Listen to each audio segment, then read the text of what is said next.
I never thought retirement would be the hardest part of my life.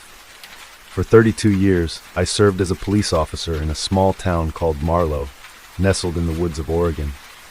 It wasn't the kind of place you'd see on the news.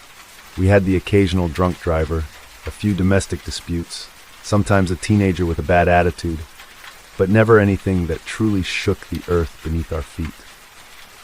But I've seen some things, enough to make a grown man drink in silence for hours. I've held dying hands, I've stared into the eyes of killers. But what happened after I turned in my badge, after I walked away from it all, is something no one prepared me for. It started a few weeks into retirement. The department had thrown me a party, cake, awkward speeches, even a plaque. Then one by one, everyone faded away. Life slowed down. The adrenaline, the structure, the purpose, it all vanished. And in that silence, something else found me. My wife had passed 5 years earlier. Cancer. She went fast. Too fast. After she died, I moved out to a little cabin we used to visit during summers. Just me and the trees. That's where I planned to spend my remaining years. Fishing, reading, and pretending the world wasn't so damn loud anymore. The cabin was quiet. Too quiet, now that I think about it. The kind of quiet where even the wind hesitates. I never noticed it before, but retirement has a way of making you listen to things you've ignored for decades. It began with noises at night, the kind you tell yourself are raccoons or deer. Thuds on the porch, soft footsteps, too soft for a bear, too slow for a squirrel. I didn't think much of it at first. Hell, I've been jumpy ever since that hostage situation back in '98. My nerves were never the same, but then I started finding things moved. Not big things, just small ones. My boots were lined up differently. The front door would be unlocked in the morning, even though I was sure I'd locked it. I thought maybe I was slipping. Maybe the years were finally catching up to me. But then the whispers began. I don't mean the wind rustling through pine needles. I mean actual whispering, words I couldn't make out. I'd wake up in the middle of the night, drenched in sweat, the hairs on my arms standing straight up, and I'd hear them, murmuring right outside my bedroom window. I bought cameras, I set up motion lights, nothing. They never caught anything. But every morning without fail, something would be different. Once I found my old service revolver sitting on the kitchen table. I hadn't touched it in weeks. Another time I found muddy footprints leading from the forest to my back door, barefoot prints. Now I've spent a lifetime trained to stay calm, to think things through. But let me tell you something, and I don't care how many years you've spent being the toughest guy in the room, when you wake up to footprints that weren't there the night before, and your gun is out when it shouldn't be, it gets to you. Still, I kept telling myself it was just me, just my mind playing tricks. I was alone after all. Maybe I was losing it, but everything changed the night I saw her. It was about 2:17 a.m. I remember the exact time because I checked the clock the moment I opened my eyes. Something had woken me, a sound maybe, or that strange feeling like someone's watching you. I turned my head slowly toward the window, and there she was, standing just outside. A woman, pale, thin. Her face was wrong. It was long, almost stretched, like someone had pulled at her skin. Her eyes, God help me, her eyes were too wide, black, like holes punched into her skull. She didn't move. She didn't blink. She just stared at me through the glass, her white dress gently swaying in a breeze I couldn't feel. I couldn't move. I couldn't even breathe. All those years on the force, all that training, and I was frozen like a rookie on his first call. I don't know how long she stood there, seconds, minutes. But eventually, she tilted her head, slow and unnatural, like a puppet on broken strings. And then she smiled. That smile, it wasn't human. It split across her face too wide, too far. Her gums were black. Her teeth were jagged and yellowed, like old nails hammered into rotted wood. I tried to reach for the lamp beside the bed, but the moment my fingers twitched, she vanished. Not ran, not walked, just gone. I sat up all night after that. Gun in hand, lights on. My heart never slowed down. I kept thinking, maybe I imagined her, maybe I dreamed it. But when morning came, I found something that still makes my blood run cold. On the window, drawn in condensation, was a message, written with a finger. I remember you, and that was just the beginning. The words haunted me for days. I remember you. I couldn't stop thinking about it. Who the hell was she? I didn't recognize her. I didn't know anyone who looked like that, at least not in real life. But the way she stared at me, it was personal, not random. That was a look you give to someone you know. Someone you've been watching for a long, long time. I tried to ignore it. I cleaned the cabin top to bottom, burned sage I bought from a hippie shop in town, even called Father McDougal from St. Mary's and asked him to bless the place. He chuckled at first, thought I was being dramatic, but he came anyway. Sprinkled holy water in every corner, said a prayer, told me to get some sleep. That night, I kept a light on in every room. Still, sleep didn't come easy. I lay in bed for hours, staring at the ceiling, gun resting on my chest like a security blanket. I must have dozed off at some point, because I woke up to the sound of someone breathing right next to me. Not heavy breathing, just shallow, raspy, wet, like lungs that had been soaked in something foul. My eyes flew open and I turned my head slowly, afraid of what I might see. There was no one there, but the breathing continued. I sat up, heart pounding, scanning the room. Nothing. Empty. Just me, the nightstand, the open closet door. Wait, the closet. It had been closed when I went to bed. I was sure of it. I always closed it. It was one of those childhood habits that stuck with me.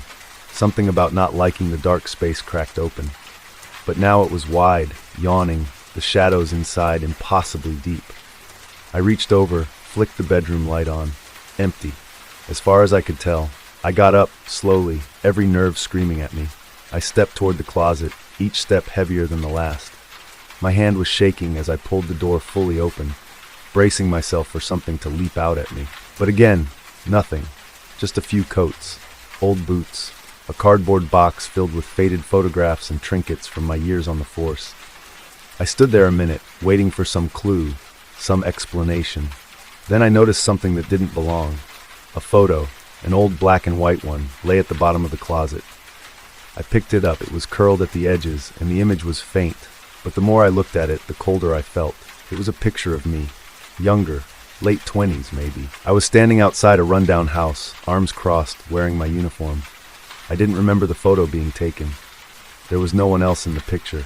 Just me, and behind me, the window of the house, where something faint and pale stood just behind the glass.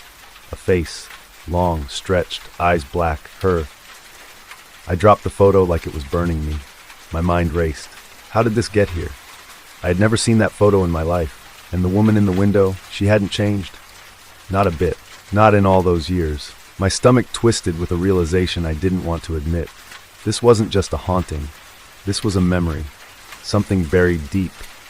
Something I had forgotten, or maybe forced myself to forget. I spent the next day tearing through old case files, ones I'd kept in boxes in the attic. Technically, I wasn't supposed to have them, but like most old cops, I held on to a few things, especially the cases that never sat right. I pulled them all out and went through them one by one, looking for anything that might explain who she was. Something. A name, a face, a connection. It took hours, but I found it. A file from 1991, a disturbance call on Hollow Creek Road. A woman, Anna Whitmore, lived alone in a rotting house at the edge of the forest. Neighbors said she hadn't been seen in weeks. When we arrived, the place was a wreck, windows boarded up, doors rusted on their hinges. I remember the smell, like wet earth and rotting meat. We forced entry, found her upstairs, dead. She'd been sitting in a wooden rocking chair facing the window. Her body was mummified, dried out like she'd been there for months, but the strange part was that there were fresh scratch marks on the walls. Long, jagged, almost as if she'd been trying to claw her way out, even though she was long dead. Back then, the coroner ruled it heart failure. The file was closed. But now that I looked at it with fresh eyes, haunted eyes, I remembered something else. She wasn't alone in the house. There was something in the basement. We heard noises, but we couldn't find the source. I remember feeling cold, inexplicably cold, like the air itself hated me. One of the rookies, Charlie Monroe, refused to go down there. Said he saw a face watching him from the shadows. We laughed it off, told him to grow a pair. But now I wondered if he wasn't the only one who saw her. Maybe I saw her too, and my brain just erased it, buried it deep. Maybe that's what trauma does. Maybe that's how she got in. Because ever since that night, the line between memory and nightmare has started to blur.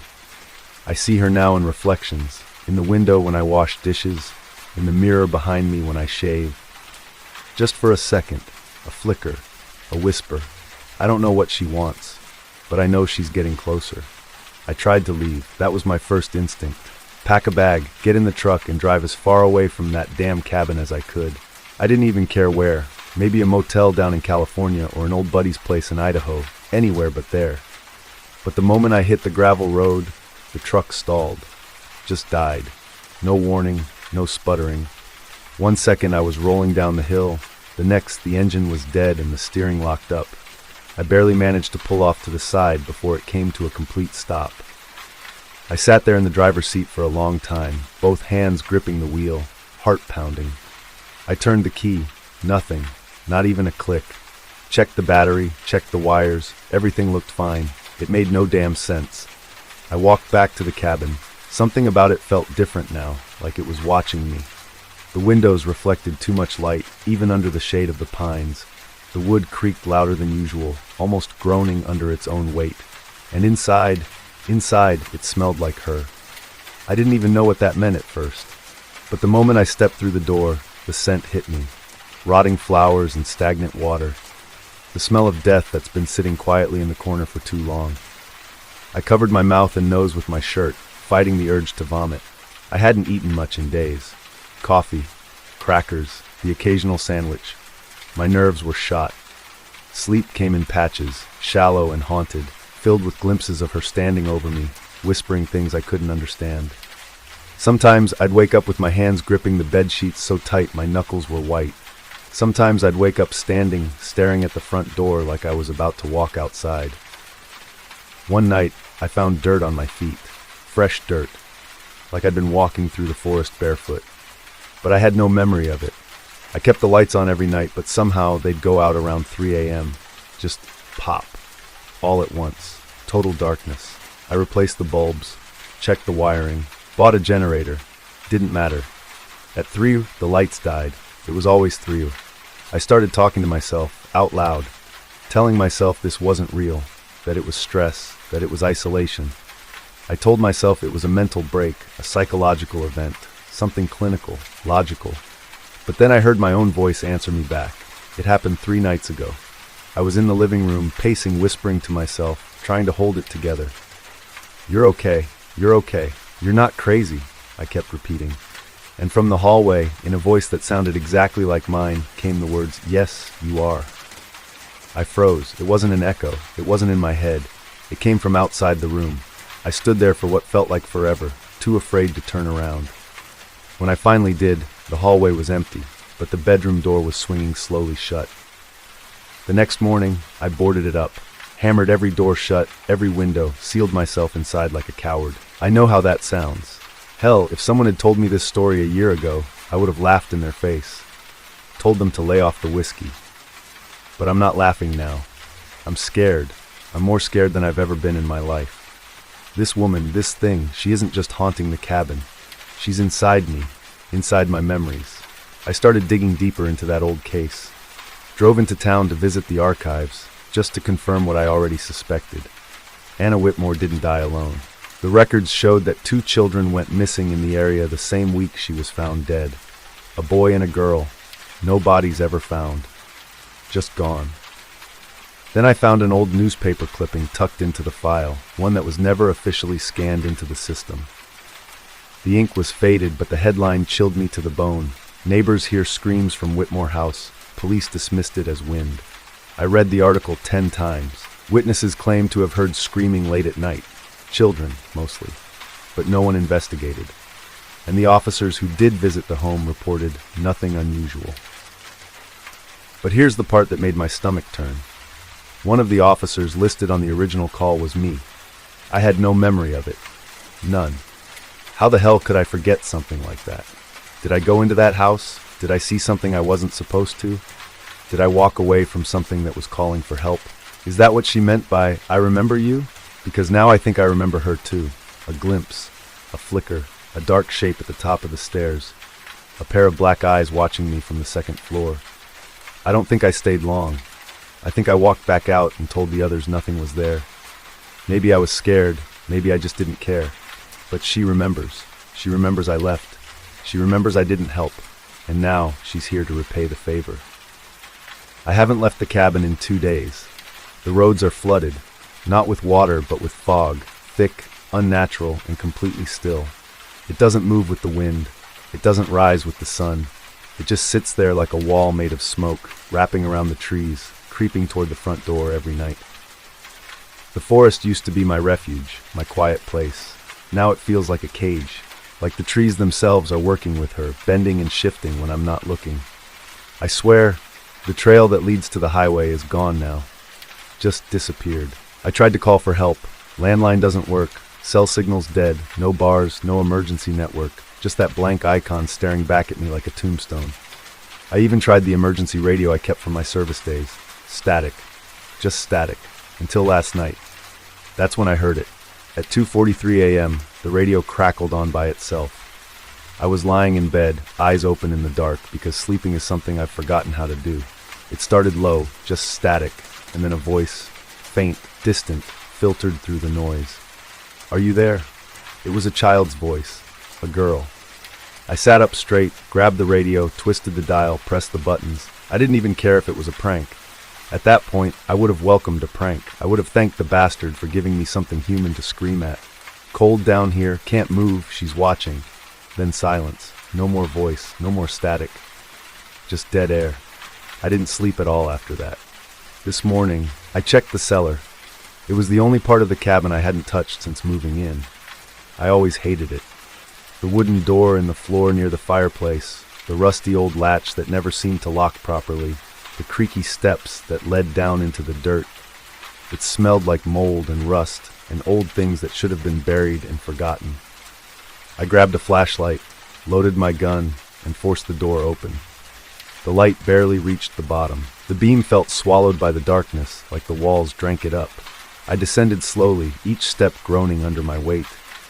My hands slid along the wall for balance, and at one point I felt something wet. I jerked back, shined the flashlight. Nothing there, just stone and damp wood. But I knew what I felt, and I knew I wasn't alone. As soon as my boots touched the dirt floor, I heard breathing again. That same shallow, wet sound. I swung the flashlight around the room. There were shelves, some broken furniture, piles of junk, but no people, no children, no woman. Until I pointed the light to the far corner. That's when I saw the eyes. Two black, glistening eyes peeking from behind an old wardrobe. Too low to the ground, too wide apart. Not human. I stepped back, gun raised, and shouted, "Who's there?" No response. I moved closer, slowly, heart in my throat, sweat rolling down my spine. When I reached the wardrobe, I counted to 3, then yanked it aside. Gun aimed and ready. Nothing, just a wall. But the dirt where it had stood was disturbed, like something had been crawling in circles. I crouched down and saw what looked like fingernail marks, long, ragged trenches scraped into the soil, some still fresh. Then I heard the whisper again, right behind me. "You left them." I spun around. No one there. But the air, God, the air, was ice cold, heavy, thick with the smell of mildew and blood. I stumbled up the stairs, nearly tripping, slammed the cellar door shut, and dragged the couch over it. My hands wouldn't stop shaking. I should have burned the place down right then and there. Instead, I sat on the floor and cried. Not because I was weak, but because I finally understood. This thing, whatever it is, it's not just haunting me. It's feeding on guilt, on memory, on regret. It's peeling back the layers of my life like wallpaper, exposing the rot I buried under duty and routine. It's showing me the moments I forgot, the calls I brushed off, the people I didn't save. And now it's showing me the children. I see them in the corner of my vision. A boy and a girl, dirty faces, hollow eyes, sometimes standing in the hallway, sometimes by the fire, sometimes just staring from behind the glass of the sliding back door. They never speak, they don't move. But I feel their sadness, their betrayal. They needed me once, and I did nothing. Maybe I didn't believe them. Maybe I didn't want to believe them. It's easier to label things as delusions when they don't fit your report. Easier to call it nonsense than to admit you're afraid. But she didn't forget, and now she wants me to remember. The whispers are constant now, all through the day, echoes of my own voice, the children's cries, her humming, low and mournful, like an old lullaby sung to a dying infant. I can't tell what's real anymore. The furniture moves when I look away. Clocks run backward. My reflection no longer matches my expression. Sometimes I see myself smiling when I'm not. Sometimes I blink, and when I open my eyes, I'm not in the cabin anymore. I'm back at that house in 1991, standing at the foot of the stairs, listening to screams from behind a closed door, frozen in place, unwilling to move. I relive it again and again, but this time there's something else. This time, I hear a voice from behind me say, "You had the chance." And every time I turn around, she's there. Closer, smiling, stretching, waiting. I don't know how much longer I have. I've lost time. Hours vanish without warning. I'll be writing, and then I'll blink, and the sun is gone. The fire's out. My hands are wet with something that looks too dark to be water. I find scratches on my arms that I don't remember getting. I wake up in rooms I never entered. The smell of her is everywhere now, sweet and rotten, like perfume over something decayed. Last night I found something carved into the wall above my bed. Words, scratched deep into the wood. "Bring them back." I didn't write it. I swear to God I didn't. The children, Sammy and Lily, that's what the files said, the ones who disappeared. They were never found, never declared dead, just vanished like dust in the wind. Now I see them more often, not just in reflections. They move now, slowly, silently, watching me from doorways, standing just outside the light. Their eyes are empty, but I feel what's behind them, pain, betrayal, and something worse, something ancient. They follow me, but she leads them. I hear her walking at night, bare feet on the wood floor. I know the sound. Years of policing teach you things you never forget. Footstep patterns, breathing rhythms, the sound of someone watching from the shadows. She walks when I sleep, stands at the foot of the bed. I don't have to open my eyes to know she's there. I feel her presence, heavy as a storm, and sometimes in the silence, I hear her whisper, "You left them to me." That's what this is, isn't it? A reckoning. She's not just a ghost. She's something older, a spirit born of abandonment and silence, a mother who lost her children in the most horrific way, or maybe took them herself. No one really knows what happened in that house before we found her hanging in the nursery. The reports were vague, the evidence thin, and I never questioned it. Didn't press, just filed the paperwork and went home. God help me, I went home, and now she's brought her home to me. She's turning this place into a mirror of her pain. Every room is warping, walls bulging like they're breathing, shadows crawling along the ceiling like insects. I lit candles in every corner, but they won't stay lit. I hung a crucifix above the front door and found it melted in the morning, twisted like it had been screaming. I tried burning the cabin, poured gasoline, struck a match, but the fire wouldn't catch. The flames danced for a second, then died, like the very air refused to feed them. She won't let me go, not until I've seen it all. Tonight, I saw something I will never forget. I was in the kitchen, trying to drink a glass of water, when the lights flickered again, and for a split second the room changed. The cabinets were gone. The sink rusted, blood soaked the floor, the table was overturned, and in the center of the room was Anna, not the way she looked in death, but before. Dressed in white, her eyes wide and sunken, lips cracked, hands soaked red, she was holding something. No, someone. Two small bodies, limp, cold, one in each arm. She looked up at me, smiled, then whispered, "Now you know." I dropped the glass, it shattered, cut my hand. I didn't care. I screamed at her. I begged. I cried. I said I was sorry. Over and over again, I said I was sorry, but she just tilted her head and said, "Not to me." And that's when I saw them again. Sammy and Lily, standing by the door, pale, silent, still.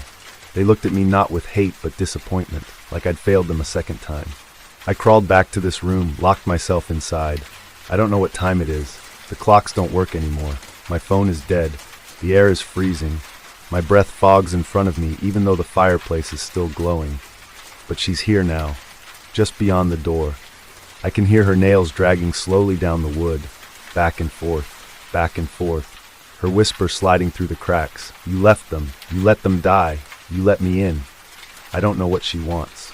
My soul? My sanity? Maybe it's not about punishment at all.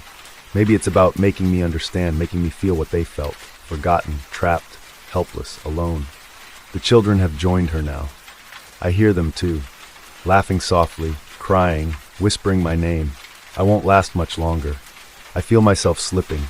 Pieces of me are already gone. I look in the mirror and something else looks back. Something tired, something hollowed out by guilt and time and truth. Something marked, If you find this, if anyone ever reads this, please understand, this is real. She is real. And if you were ever a cop like me, if you ever ignored a call, dismissed a case, told yourself the scream was just the wind, she remembers. She remembers all of us, and she's coming. My name is Jack. Used to be a cop. Now I live in a trailer park a few minutes outside of town. Not because I can't do better. I could, probably. But there's a calm here I can't find anywhere else. And the fishing spots around here, best you will find without driving for hours. Some mornings, I sit out by the water with a line in the lake, thermos of coffee in my lap, and for a little while it feels like everything's just the way it should be. I don't have much, but I have enough. My trailer's a little beat up, but it's mine. Fixed it up myself when I moved in. Replaced some siding, patched the roof, rewired half the outlets. Some folks here don't bother much with repairs, but I like keeping busy. Gives my hands something to do. Reminds me I still got purpose. After 25 years on the force, I thought I'd feel more, I don't know, accomplished. But the pension barely covered the groceries, and no one remembers your name once you turn in your badge. I still get the itch sometimes when I see something wrong. Want to help? Want to fix it? That's what I've always done. So now, I fix things for folks around here. Washing machines, fences, leaky pipes. Mrs. Leary in Lot 7 calls me when her porch steps go crooked again. I rebuilt the back half of Joe's trailer after a windstorm nearly took it off. I don't ask for much. Sometimes people give me a beer or slip me a few bills. Sometimes they just say thanks. And that's enough. Don't get me wrong, I miss my job. Miss wearing the uniform, walking the beat, knowing I was doing something that mattered. But what I miss most is being useful. People trusted me. They looked to me when things got bad. I still want that, you know. I guess that's why I help around here. These folks need someone like that. I live simple. Wake up early, stretch out the knees, make coffee. If no one needs anything, I go fishing. Sometimes I just sit on the steps and watch the sun move across the grass. Not many do that anymore. Everyone's always rushing somewhere. Even here you see it. But me, I like the slowness of it all. There's this smell in the air in the mornings. Damp earth, pine, something else I can't name. Reminds me of being a kid. My granddad had a place by the river. He'd let me help him fix the fence or carry his tackle box. Said a man should know how to care for the things he owns. I think about that a lot. Folks am quiet. Suppose I am. Not much need to talk when there's work to do, but I listen. People come by, sit on my steps, tell me things about their families, their worries, and I nod along. Sometimes offer a word or two. Most just want to be heard. I get that. This world's loud. It doesn't always listen. So that's me. Jack, retired cop, part-time handyman, full-time fisherman. Not looking for trouble, just trying to keep things running smooth. But trouble? Well, trouble has a way of finding you, even when you stop looking for it. I was working on Lenny's fence when I heard the old truck clattering up the gravel road. It had that loud rattle in the engine, the kind that said it hadn't had a proper tune-up since the Clinton administration. I looked up, wiped the sweat off my brow at the back of my glove, and leaned on the hammer. The truck rolled to a stop just past my trailer, and out climbed Earl Thomas, a farmer who owned about 30 acres past the tree line. Earl looked tired. His boots were muddy up to the ankles, and his shirt had dark stains down the front. Not blood, I don't think. Just dirt and worry. "Morning, Jack," he said, tipping his cap. "Morning. You all right?" He gave a short nod, then glanced toward the fence I was mending.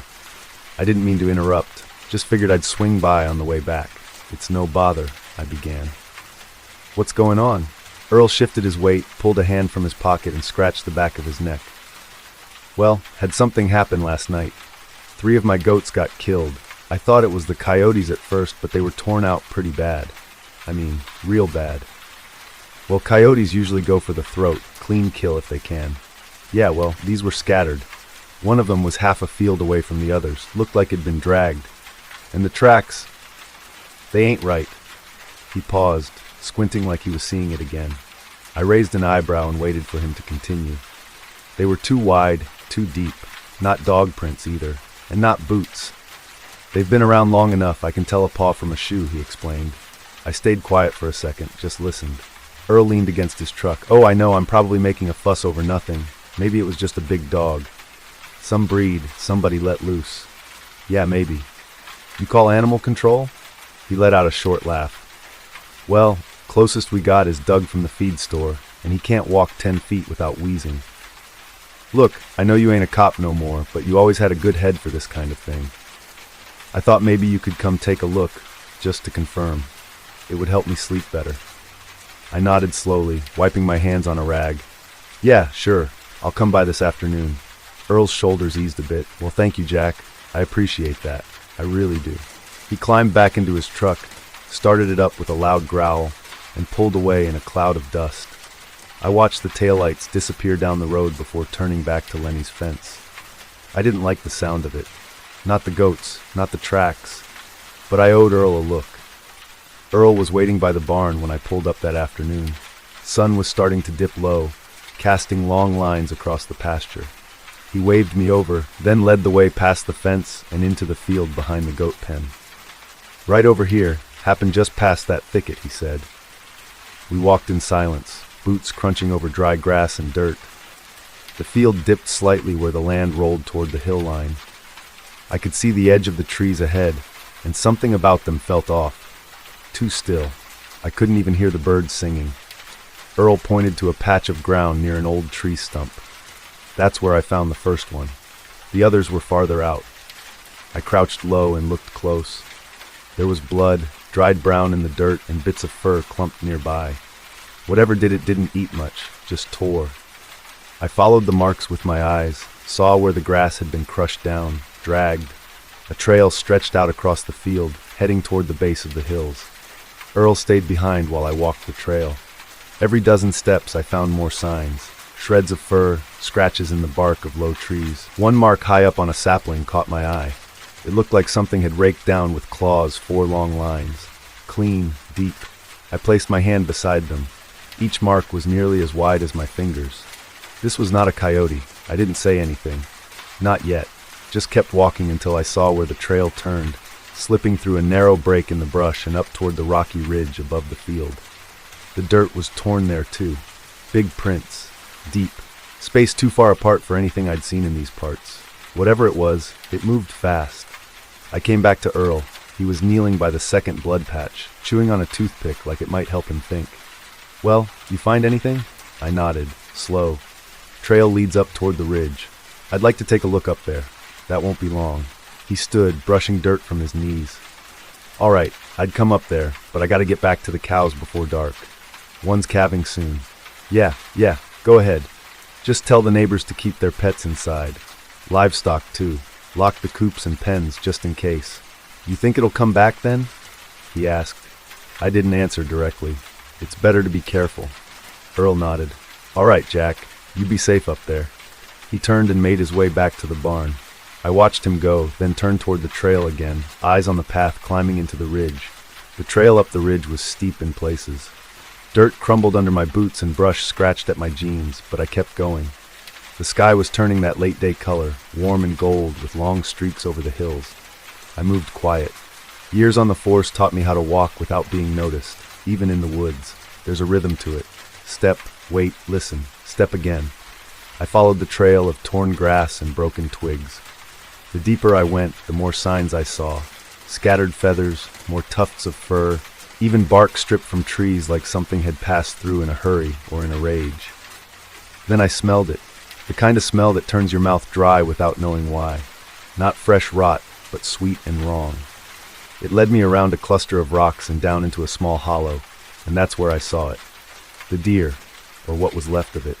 Its body was torn open, one side stripped clean, ribs stuck out sharp as fence posts, the spine bent at an angle that made my teeth clench. Its head was gone, not cut, ripped off. No clean line, just shredded meat where a neck should have been. One of the legs was missing, the rest stretched out like it'd been trying to run even after it fell.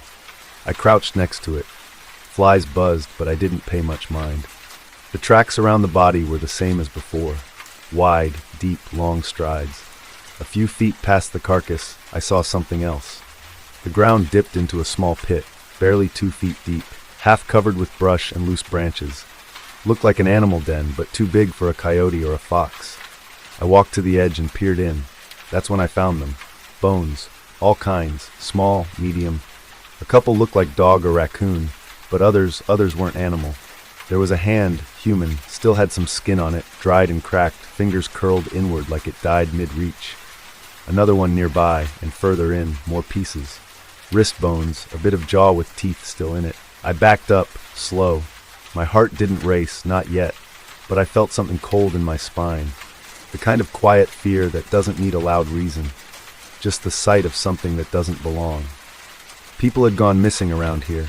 It didn't make the city papers much. It was folks who lived down in the sticks, passing through, hikers, loners. You hear it in gas stations, at the feed store. Hey, you hear about that fella who went missing last week? They never found his car.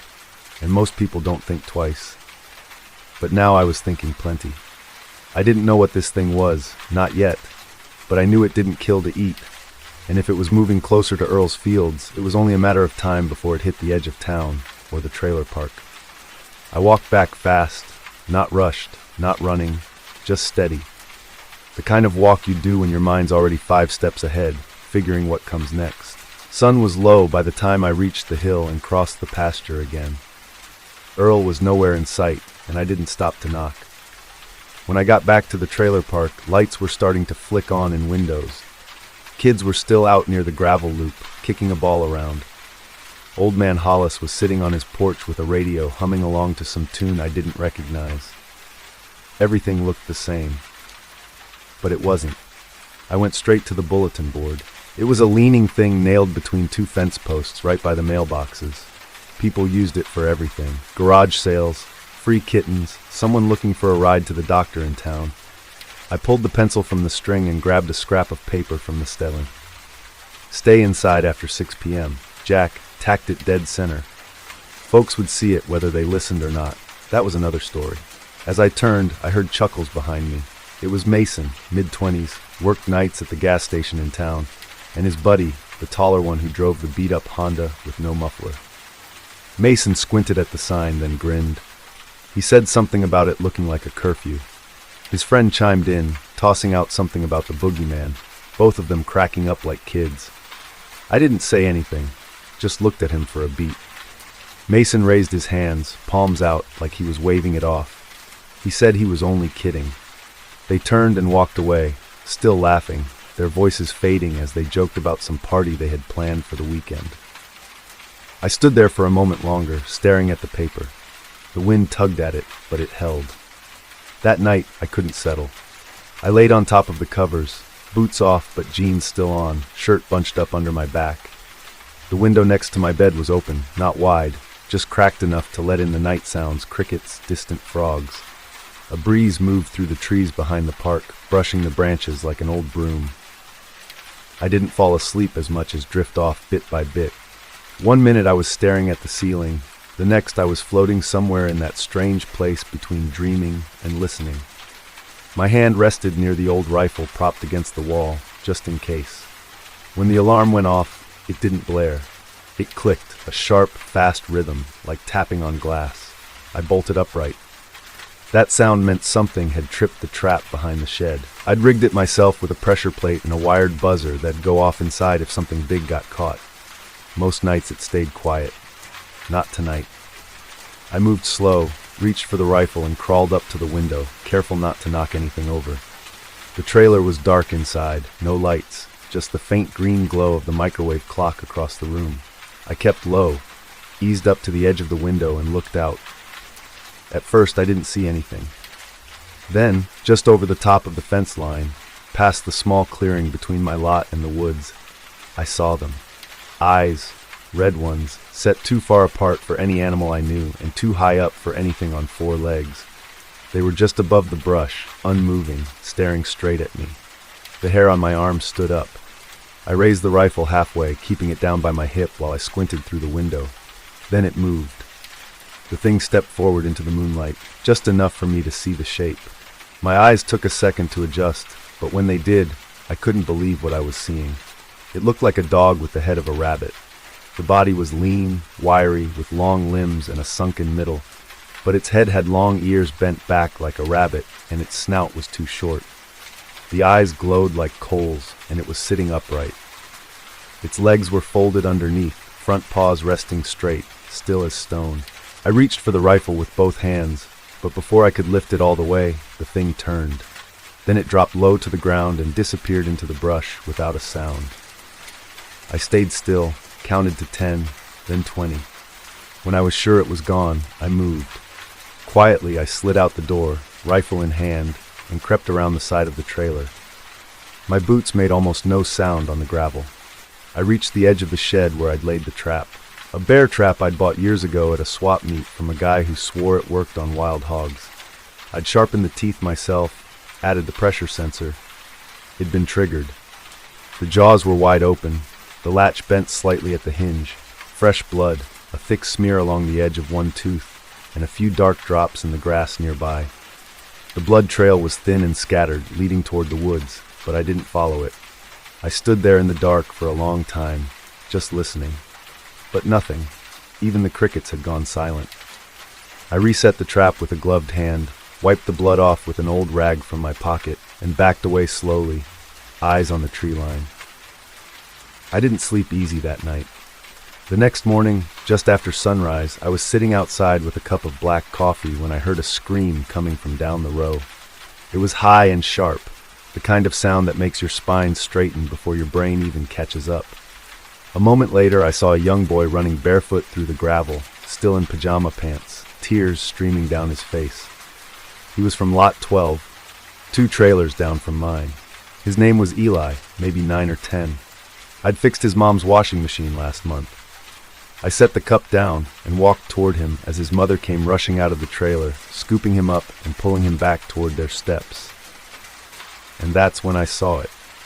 There was a sheep sprawled across their front stoop, its body torn open from neck to belly, insides hanging loose, like someone had reached in and just yanked everything out. Blood had soaked into the wood of the steps and dripped down onto the dirt below. One leg was bent underneath at a strange angle, and the head looked like it'd been bashed against the siding. I didn't need to take a closer look.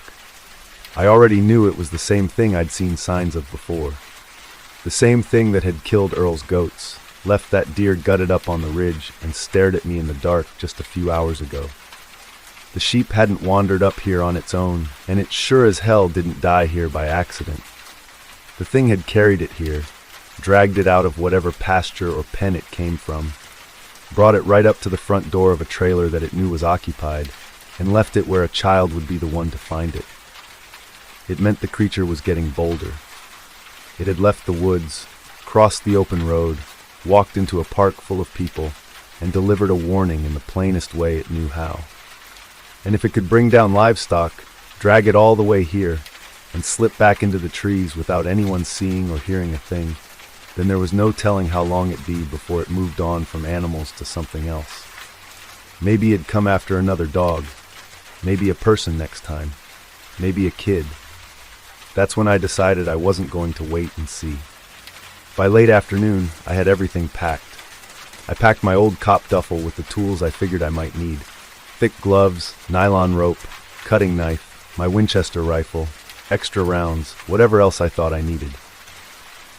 When I had everything ready, I drove the old truck down the back road that led past Earl's fields and toward the base of the ridge where the trees thickened. I parked behind a line of overgrown brush. The sun was low enough by the time I stepped out of the truck that I knew I'd be reaching the ridge right at dusk. Light stretched across the top of trees like someone had poured gold over the leaves, the kind of light that disappears fast. The ridge wasn't far, but the climb slowed me down. Loose dirt gave underfoot. I moved carefully, checking the brush, watching for broken twigs, anything that looked fresh. I'd memorized this path the last time I came through, followed the same turns until I found the clearing with a deer's body, or what was left of it. The smell hit me before I saw it. Rot, strong and sour, worse than before. I pushed past a low-hanging branch, and there it was again. The remains had sunken into the dirt now, barely holding shape. Flies swarmed in clouds, but I waved him off and moved past toward the den. I'd seen it last time, a shallow dip in the earth, half hidden under brush and stones. But now, standing over it in the fading light, I realized I hadn't really looked. Not closely. I crouched, brushed aside the dry sticks, and leaned down with my flashlight. The beam slid along the dirt wall, then disappeared into black. It went far deeper than I'd thought. I dropped the rope down, not to climb, but to mark my way back. Then I pulled on the gloves, gripped the rifle tight, and eased my way in. The opening was wide enough at first, just tall enough for me to crouch. The floor was packed dirt, soft in places, and the ceiling hung low. As I moved forward, it narrowed. The farther I went, the tighter it got, until I had to shuffle sideways between the walls, my shoulders brushing each side. I kept the flashlight pointed ahead, checking every inch. The air smelled of wet soil and something older, like meat long past its time. The tunnel curved, then opened into a small chamber. My boots crunched on something. Bones, dozens of them, chewed, broken, scattered across the floor. Some were small, others weren't. And then I saw the body. It was lying against the far wall, twisted, half covered in dirt. I stepped closer. His legs were gone below the knee, chewed clean down to the bone, one arm bent the wrong way.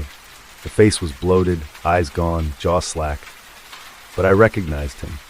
It was Trent McKee, lived a town over, ran a pumpkin patch during the fall, had a booth at the festival every year with hot cider and carved gourds, used to laugh too loud after 2 beers, and talked about maybe buying a second truck for deliveries.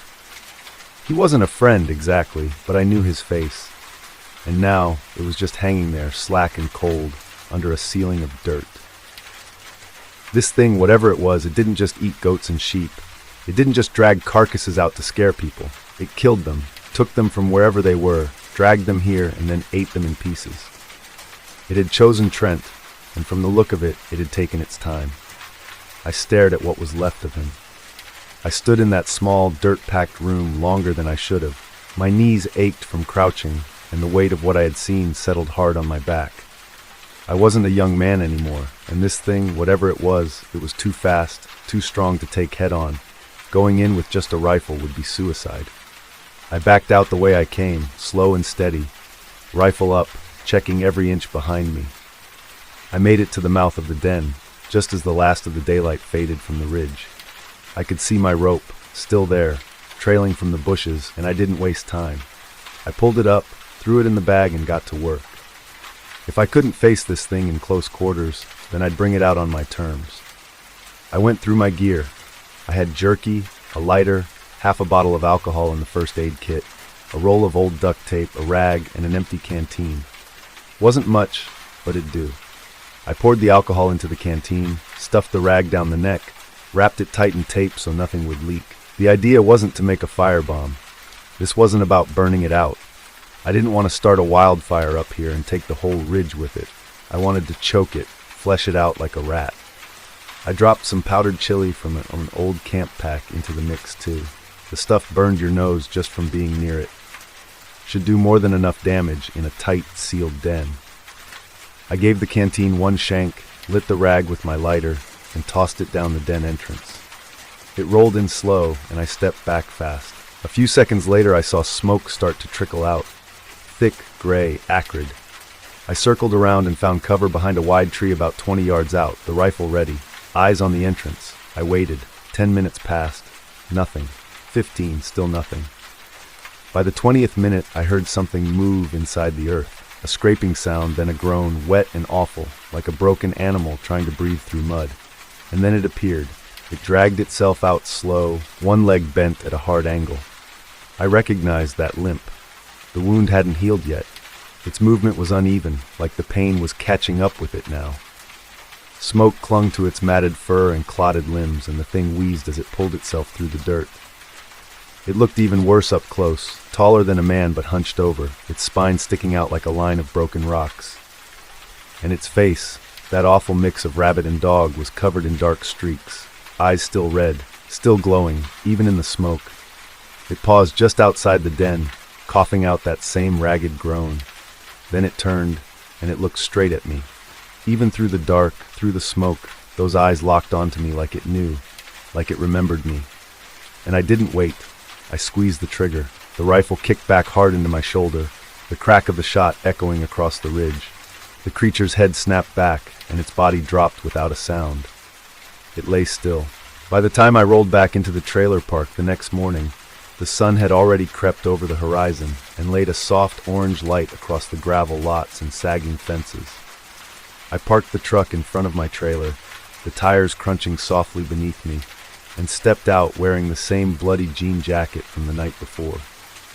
2 kids were already outside, bouncing a half-flat ball back and forth between them in the same cracked loop of a road they always played on. One of them was Eli from Lot 12, the same boy who found the sheep the other day. He looked up when he saw me and froze for a moment, squinting like he wasn't sure if it was me or not. His eyes dropped to the stains on my jacket, the smear of something dark near the collar, then came back up to my face. He didn't say anything, and I didn't offer him an explanation. Kids like him were smart in ways adults forget. They know when not to ask. I gave him a short nod and kept walking. Across the park, people had started to stir. Porch doors creaked open. Someone dragged a trash bin to the curb. A kettle whistled inside one of the trailers, and a radio played quietly from a cracked window. Most folks didn't know what had happened the night before, and I had no plans to stand in the middle of the lot and tell them. But the ones who did know, the ones who'd watched me leave with my rifle slung across my back the night before, they were waiting. Frank from Lot 3 leaned against his truck like he always did, arms crossed, cigarette hanging loose between 2 fingers. Mrs. Leary stood on her porch in slippers and a housecoat, holding her tea like it was something she might drop. I didn't wave or say a word, just looked back, steady and quiet.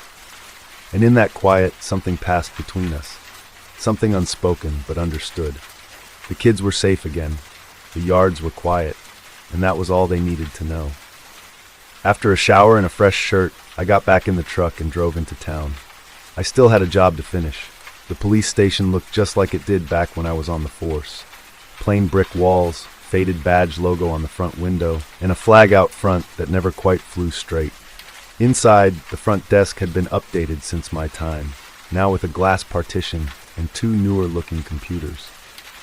The young officer behind the desk looked up when I stepped in, gave me a half nod, and asked who I was there to see.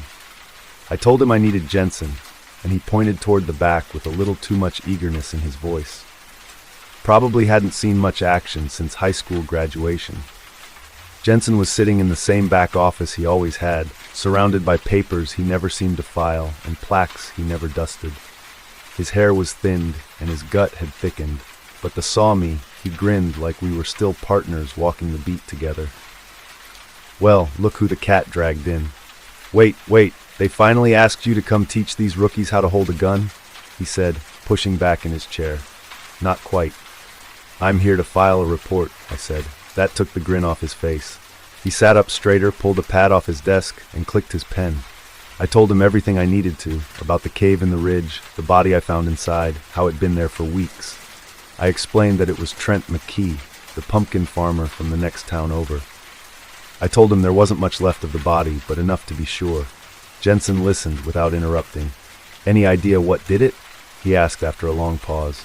Large wolf. Aggressive. Real territorial. I tracked it last night, I said. Did you kill it? I nodded to confirm. Then he asked what happened to the body. I burned it, took it to the old junkyard behind Miller's, and set it on fire. He raised an eyebrow at that, the kind of look that said he had questions, but he wasn't going to ask. We'd known each other too long for that kind of thing. He just gave me a look, a slow nod, and scratched something down on the pad. Well, you still got it. I gave a tired smile back. Barely. You ever think of coming back? Not full-time, just helping train the new blood, he said. He clapped me on the shoulder with the same rough hand I remembered from years ago, and I left the station. But Jensen's words followed me all the way home. The part about helping out, teaching the new guys. It sounded like a joke at first, something said in passing, but as I drove past the old farms and empty lots, I started to think more seriously about it. Retirement was supposed to mean slowing down, living quiet, and for the most part, I'd found peace in that. Fixing fences, patching roofs, casting lines into still water. But these past few days had reminded me of something I'd almost forgotten, that feeling of being useful in a way that mattered. By the time I pulled into the trailer park and saw the kids playing again, like nothing had ever happened, I realized I wasn't as done as I thought. Maybe I didn't wear the badge anymore, but I still had something left to give.